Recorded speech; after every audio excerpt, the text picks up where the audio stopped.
పోర్టుకోలోకి వెళ్ళి భార్యాభర్తలు వచ్చి ఇన్వైట్ చేసి లోన తీసుకెళ్లారు. తర్వాత సినిమా వాళ్ళ డిస్కస్ చేయాలి అంటే వాళ్లే లిస్ట్ పంపారు. ఆ లిస్ట్ లో బాలకృష్ణ గారు వీళ్ళెవరు లేరు.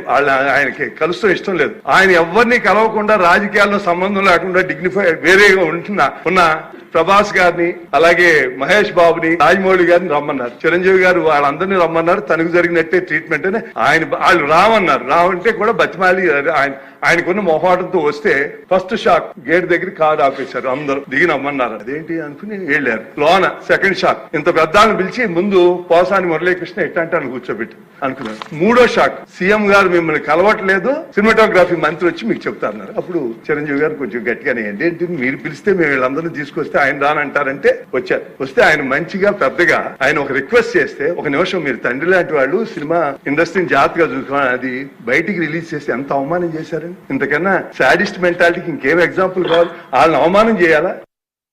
ఇక్కడ కామినేని గారు ఒక 3 పాయింట్లు చెప్పారు. పార్ట్ 1, చిరంజీవి గారిని వైఎస్ జగన్ భారతి గారు మొట్టమొదటి పిలిపించి సన్మానం చేశారు. అదొక్కసారి వేయండి. ఆ సన్మానం చేసింది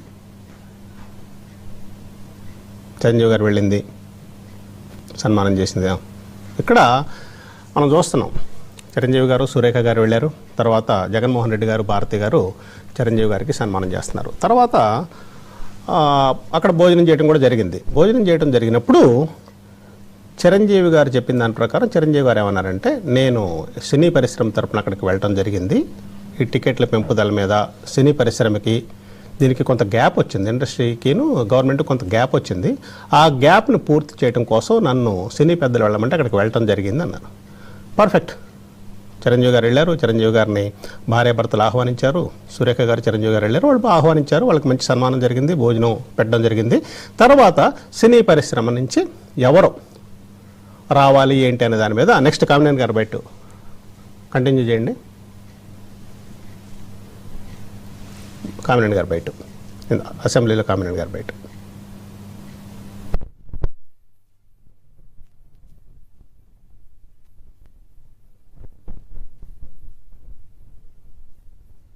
జగన్మోహన్ రెడ్డి గారి ఒక ఎగోకి సాడిస్టిక్ మెంటాలిటీ ఒకసారి అర్థం అవుతుంది. చిరంజీవి గారు సురేఖ గారిని ఒకసారి రమ్మంటే ఆ కారు పోర్టుకోలోకి వెళ్ళి భార్యాభర్తలు వచ్చి ఇన్వైట్ చేసి లోన తీసుకెళ్లారు. తర్వాత సినిమా వాళ్ళ డిస్కస్ చేయాలి అంటే వాళ్లే లిస్ట్ పంపారు. ఆ లిస్ట్ లో బాలకృష్ణ గారు వీళ్ళెవరు లేరు.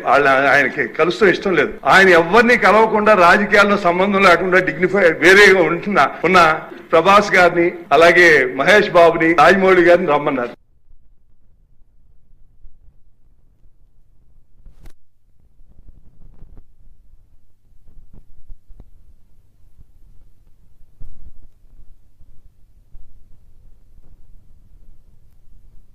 గారు వాళ్ళందరినీ రమ్మన్నారు. తనకు జరిగిన చిరంజీవి గారు వాళ్ళందరినీ రమ్మన్నారు. తనకు జరిగినట్టే ట్రీట్మెంట్ అని వాళ్ళు రామన్నారు. రావంటే కూడా బతిమాలి ఆయనకున్న మొహాటంతో వస్తే ఫస్ట్ షాక్ గేట్ దగ్గర కారు ఆపేశారు. అందరూ దిగి నమ్మన్నారు. అదేంటి అనుకుని వెళ్ళారు. లోన సెకండ్ షాక్ ఇంత పెద్దాన్ని పిలిచి ముందు పోసాని మురళీకృష్ణ ఎట్టంటే అని కూర్చోబెట్టి అనుకున్నారు. మూడో షాక్ సీఎం గారు మిమ్మల్ని కలవట్లేదు, సినిమాటోగ్రఫీ మంత్రి వచ్చి మీకు చెప్తారన్నారు. అప్పుడు చిరంజీవి గారు కొంచెం గట్టిగానే ఏంటి మీరు పిలిస్తే మేము వీళ్ళందరినీ తీసుకొస్తే ఆయన రానంటారంటే వచ్చారు. వస్తే ఆయన మంచిగా పెద్దగా ఆయన ఒక రిక్వెస్ట్ చేస్తే, ఒక నిమిషం మీరు తండ్రి లాంటి వాళ్ళు సినిమా ఇండస్ట్రీని జాగ్రత్తగా చూసుకోవాలి, అది బయటికి రిలీజ్ చేసి ఎంత అవమానం చేశారు. ఇంతకన్నా సాడిస్ట్ మెంటాలిటీకి ఇంకేం ఎగ్జాంపుల్ కావాలి? వాళ్ళని అవమానం చేయాలా? ఈయనకి ఇది విన్న తర్వాత బాలకృష్ణ గారికి కోపం వచ్చింది. బాలకృష్ణ గారికి కోపం వచ్చి ఆయన యూజువల్గా ఆయన రెస్పాండ్ అయితే అలాగే ఉంటుంది. ఒకసారి బాలకృష్ణ గారు ఏమన్నారు ఒకసారి వేయండి చూద్దాం.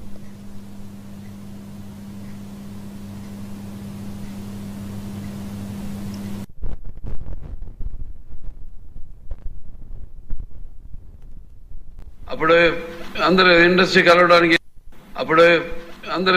కలవడానికి వెళ్ళినప్పుడు సైకో గారిని చిరంజీవి గారు గట్టిగా అడిగితే అప్పుడు ఈయన వచ్చాడంది అబద్ధం. గట్టిగా ఎవడు అడగలేదు అక్కడ.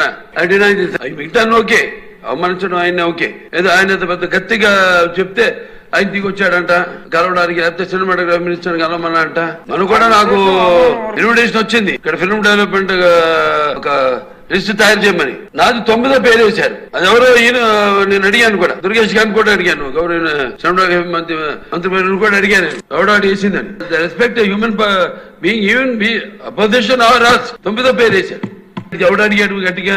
అడిగితే పంపించారు లోపలికి, వచ్చి అడిగాడు కలవడానికి. Sorry, I want to clarify this. Very good sir. Narayana గారు చెప్పిన దానికి బాలకృష్ణ గారు క్లారిఫికేషన్ ఇస్తూ అసలు ఆయన ఎవరు గట్టిగా పిలవడానికి, నేనెవరు వెళ్ళటానికి అని చెప్పేసి నాకు కోపం వచ్చేసింది. ఎందుకంటే అక్కడ జరిగినటువంటి పరిస్థితి అది. బాలకృష్ణ గారు కోపం రావడం అర్థం ఉంది. ఎందుకు అర్థం ఉందంటే దాంట్లో కామిరెడ్డి గారు చెప్పారు, సినీ పరిశ్రమను రమ్మన్నారు, ఫైన్, బాగుంది, చిరంజీవి గారిని పిలిచారు, బాగుంది, సన్మానం చేశారు, ఇంకా బాగుంది.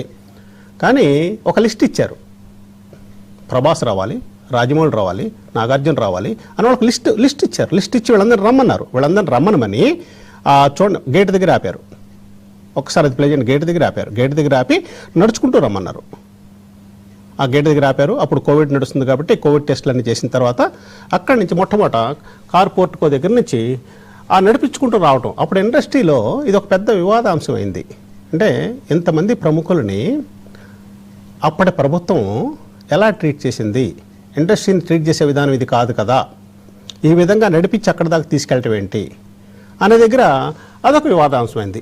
ఆయన కోపం రావడానికి ఇది ఒక కారణం. అంటే ఇండస్ట్రీని ఈ విధంగా తన దగ్గరికి తెప్పించుకోవడం అనేది ఎంతవరకు భావ్యము అని ఇవన్నీ టిప్పింగ్ పాయింట్ అంటాం. టిప్పింగ్ పాయింట్ అంటే ఒకటికొకటి చేరి ఇట్లా ఈ విధంగా ట్రీట్ చేయడం నచ్చల బాలయ్య గారికి. అక్కడ కోపం వచ్చేసింది. కోపం వచ్చేసేసిన తర్వాత ఆయన ఇట్లా కాదు కదా ట్రీట్ చేస్తున్నారు. అదే పవన్ కళ్యాణ్ గారు మొన్న పిలిచినప్పుడు ఆయనే వచ్చి ఆయన ఇండస్ట్రీ వాళ్ళందరి దగ్గరికి వచ్చి ఆయన అందరినీ లోపలికి తీసుకెళ్లారు. ఇండస్ట్రీని ట్రీట్ చేసే అసలే సినిమా వారికి కొంచెం ఈగో లెవెల్స్ చాలా ఎక్కువ ఉంటాయి. వారిని అందరూ గుర్తించాలని, వారిని ప్రముఖంగా చూడాలని, అది జగన్మోహన్ రెడ్డి గారు ఆ ట్రీట్మెంట్ ఇవ్వలేదు అనేది ఇండస్ట్రీలో ఉంది బలంగా. ఆ తర్వాత చిరంజీవి గారు ఏం చేశారంటే ఒక ప్రెస్ నోట్ రిలీజ్ చేశారు ఇవాళ.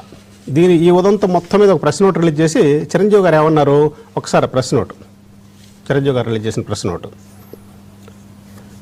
ఏమన్నారంటే, చిరంజీవి గారు అసెంబ్లీలో బాలకృష్ణ గారు మాట్లాడడం నేను ప్రత్యక్ష ప్రసారంలో చూశాను. నా గురించి ఆయన కొంత వ్యంగ్యంగా మాట్లాడారు. ఆ లెటర్ ప్లే చేయండి.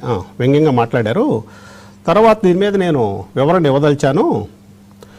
మొట్టమొదట ఛాంబర్ ప్రతినిధులు నన్ను అడిగినప్పుడు నేను జగన్మోహన్ రెడ్డి గారిని కలిసిన తర్వాత వారు కొన్ని పేర్లు ఇమ్మన్నారు. వీళ్ళందరూ వస్తారని చెప్పాను. వాళ్ళందరూ నేను తీసుకొని వెళ్ళాను. మమ్మల్ని చాలా మర్యాదగా చూశారు అని చెప్పేసి చిరంజీవి గారు సాదరంగా ఆహ్వానించారు ఆయన నివాసానికి వెళ్ళినప్పుడు. అంటే కోవిడే కదా, 5గురు వస్తే పర్లేదంటే, కాదు 10 మంది వస్తామని చెప్పాను. సరే తీసుకెళ్లారు. వాళ్ళందరి కోసం నేను ఒక ఫ్లైట్ ఏర్పాటు చేశాను. ముఖ్యమంత్రి గారిని కలిశాను. ప్రభుత్వ సహకారం అందించాలని కోరాను. ఆ టికెట్ పెంపుదలకు కూడా అంగీకరించారు. దానివల్లే నా వాల్తేరు వీరయ్య కానీ మీ వీరసింహారెడ్డి కానీ సినిమా టికెట్లు పెరగడం జరిగింది. సినీ పరిశ్రమలో జగన్మోహన్ రెడ్డి గారు ఏమీ అవమానించలేదన్నట్టు చిరంజీవి గారు ఒక ప్రకటన రిలీజ్ చేశారు.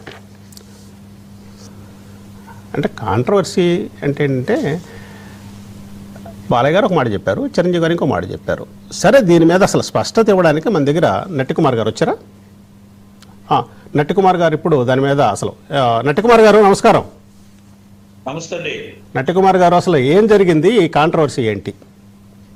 ఇప్పుడు ఒకటండి, దాంట్లో చిరంజీవి గారు వెళ్ళినప్పుడు చిరంజీవి గారు మేమందరూ పెద్ద మనుషులుగా చిరంజీవి గారిని సినిమా ఇండస్ట్రీ ఇబ్బంది పడుతుంది, ఇక్కడ ఈగోలు ఎక్కువ వచ్చాయని చెప్పింది మేమండి. చిరంజీవి గారు పరిశ్రమ కోసం వెళ్ళారు. చిరంజీవి